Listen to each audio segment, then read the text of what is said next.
अस्सलाम वालेकुम। आज के लेक्चर में हम लोग अनइक्वल एक्सपेक्टेड फ्रिक्वेंसीज़ के ऊपर डिस्कशन करेंगे, लेकिन इससे पहले हम लास्ट लेक्चर की थोड़ी सी रिवीजन कर लेते हैं कि हमने लास्ट लेक्चर में क्या क्या चीज़ें डिस्कस की थी। हम लोगों ने काई स्क्वायर की करेक्टरिस्टिक डिस्कस की थी एंड देन हमने इक्वल एक्सपेक्टेड फ्रिक्वेंसीज़ के ऊपर बात की थी। काई स्क्वायर की करेक्टरिस्टिक्स में आपके पास 4 मेन करेक्टरिस्टिक्स है, जिसमें फर्स्ट वन है कि इसका जो कर्व होता है वो पॉजिटिवली स्क्यूड होता है। सेकेंडली ये नॉन नेगेटिव डिस्ट्रीब्यूशन है।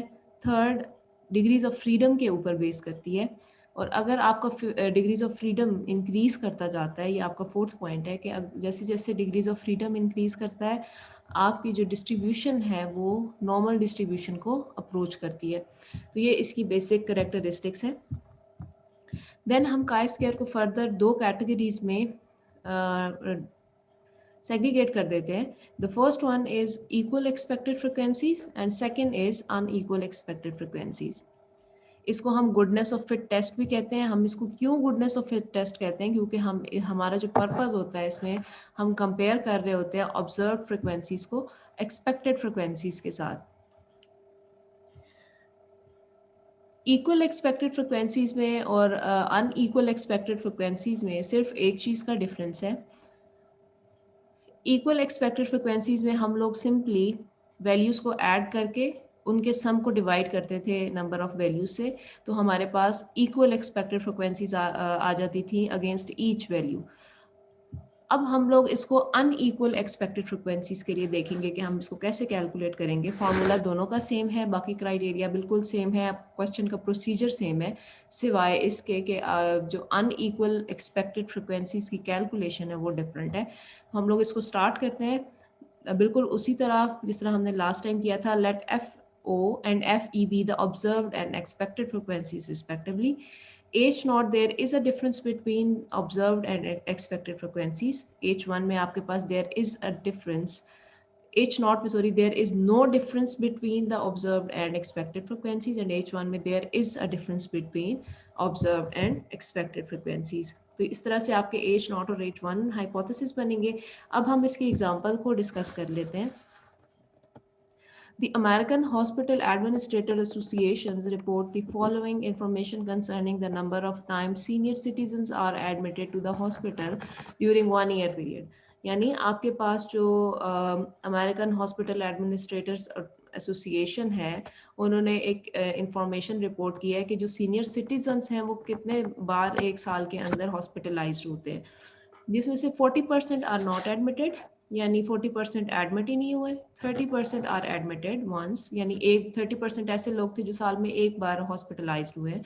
20% आर एडमिटेड ट्वाइस, यानी उसमें 20% ऐसे थे जो 2 बार एडमिट हुए हैं हॉस्पिटल में, एंड रिमेनिंग 10% आर एडमिटेड 3 और मोर टाइम्स, यानी आपके पास जो थर्ड कैटेगरी थी वो 3 या 3 से ज़्यादा बार हॉस्पिटलाइज हुई है।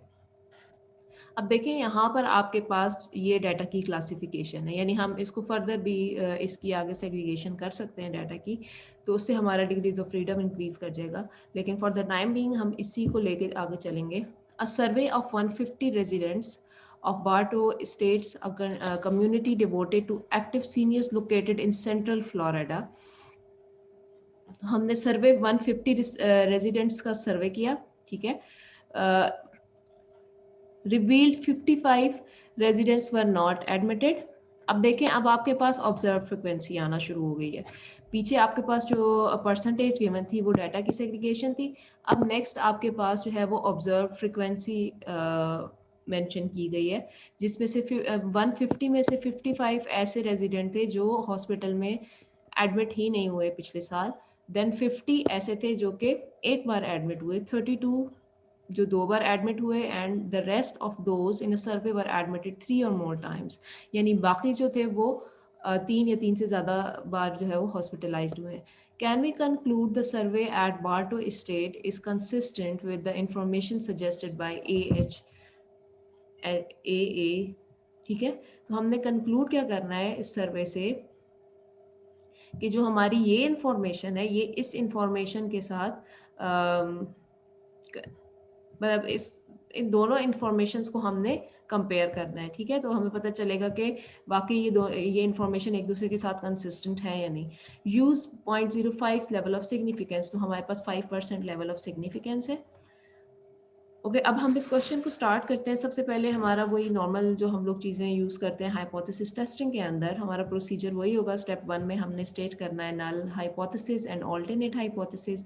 H naught, there is a no difference between local and national experience for hospital admissions, ठीक है। अब इन्होंने जो एच नॉट बनाया है वो अकॉर्डिंग टू द सिनेरियो बनाया है कि हमारे पास जो हम क्या अज्यूम कर रहे हैं कि हमारे पास जो लोकल एक्सपीरियंस है एंड नेशनल एक्सपीरियंस है फॉर हॉस्पिटल एडमिशन, उसमें कोई डिफरेंस नहीं है। फर्स्ट जो H1 है, there is a difference between local and national experience for hospital admission, तो हम इसमें अज्यूम कर रहे हैं कि there is a difference between local and national experience for hospital admission. Step 2 में हमारे पास लेवल ऑफ सिग्निफिकेंस 5% है, ठीक है। स्टेप 3 में हमारा जो टेस्ट स्टैटिस्टिक है वो है काई स्क्वायर डिस्ट्रीब्यूशन। तो काई स्क्वायर डिस्ट्रीब्यूशन का फॉर्मूला वही सेम है, summation F O minus F E whole square divided by F E. Decision rule भी बिल्कुल उसी तरह से है, हमने डिसीजन रूल फॉर्मुलेट करना है which is when we reject H naught, if calculated chi-square is greater than the critical chi-square, तो उसमें क्रिटिकल में हमारे पास a कामा के -1, तो अल्फा हमारे पास यहाँ पर 0.05 है, k हमारे पास 4 है, यानी हमारे पास जो नंबर ऑफ क्लासेस थी वो 4 है, -1 तो ये हमारे पास माइनस होके 3 आ जाएगा, और यहाँ पर हमारे पास जो है वो 5% आ जाएगा। तो आपको पता है कि हमारे पास जो काई स्क्वायर का टेबल होता है उसमें ऊपर हमारे पास अल्फ़ा गिवन होते हैं, ठीक है, 0.01 एंड 0.05, और यहाँ पर हमारे पास ये वैल्यूज़ गिवन होती हैं, और इस कॉलम में हमारे पास डिग्रीज ऑफ फ्रीडम गिवन होते हैं। सो इसके कॉरेस्पॉन्डिंग जो हमारी वैल्यू होगी यहाँ पर, वो हमारी काय की क्रिटिकल वैल्यू होगी। यहाँ पर हमारी क्रिटिकल वैल्यू आएगी काय स्क्वायर की।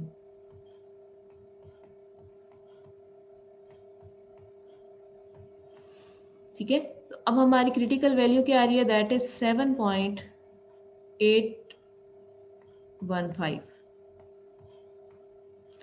और रिजेक्शन रीजन हमारा 0.05 है। अल्फा हमने यहाँ पर मेंशन कर दिया, this is the do not reject region, और डिग्रीज ऑफ फ्रीडम जो था वो 3 है।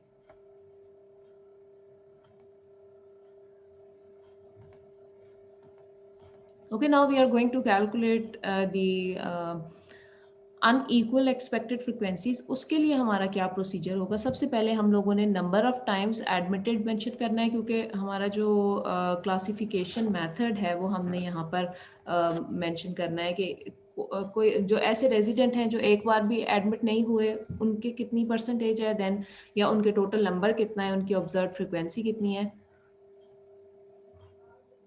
उसके बाद जो एक बार एडमिट हुए उनकी एक्सपेक्टेड फ्रिक्वेंसी ऑब्जर्व फ्रिक्वेंसी क्या है, एंड 2 बार हुए उनकी ऑब्जर्व फ्रिक्वेंसी। यहाँ पर आपके पास ऑब्जर्व फ्रिक्वेंसी की बल्कि यहाँ पर आपके पास परसेंट गिवन है, जो आपकी अमेरिकन हेल्थ एडमिनिस्ट्रेशन एसोसिएशन जो एक बॉडी है, उन्होंने परसेंटेज दी हुई है फॉर ईच क्लास, और यहाँ पर आपके पास ऑब्जर्व फ्रिक्वेंसी गिवन है, यानी 150 में से जो रेजिडेंट 40% रेजिडेंट ऐसे थे जो हॉस्पिटल में बिल्कुल भी मतलब एक बार भी एडमिट नहीं हुए, 50% ऐसे थे जो एक बार एडमिट हुए, 32% ऐसे थे जो 2 बार हुए, एंड 13% ऐसे थे जो 3 और मोर टाइम्स जो है वो हॉस्पिटलाइज्ड हुए। तो आपके पास जो टोटल सर्वे था वो था 150 रिस्पोंडेंट्स का।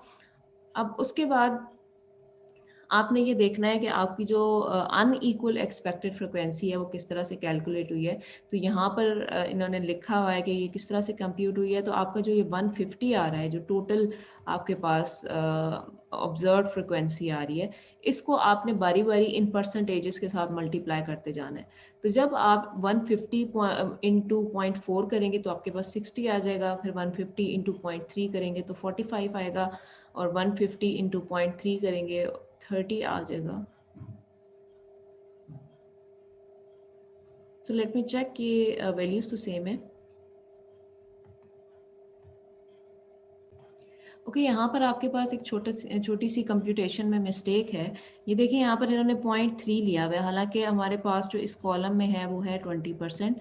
तो आंसर इन्होंने सही लिखा हुआ है, ये 30 ही आता है, लेकिन यहाँ पर आपने इसको 0.2 इंटू 150 करना है तो ये 30 आ जाएगा, ठीक है। और ये आपके पास 0.3 ही है। नेक्स्ट आपके पास 0.1 है, उसको आपने 150 के साथ मल्टीप्लाई करना है तो आपके पास आंसर 15 आ जाएगा। ये हमारे पास जो है वो अनईक्वल एक्सपेक्टेड फ्रिक्वेंसीज की कंप्यूटेशन है। नेक्स्ट हम लोग इन जो हमारे पास एक्सपेक्टेड एंड ऑब्जर्व फ्रिक्वेंसीज आ गई हैं, अब हमने इससे कैलकुलेट करना है काई स्क्वायर।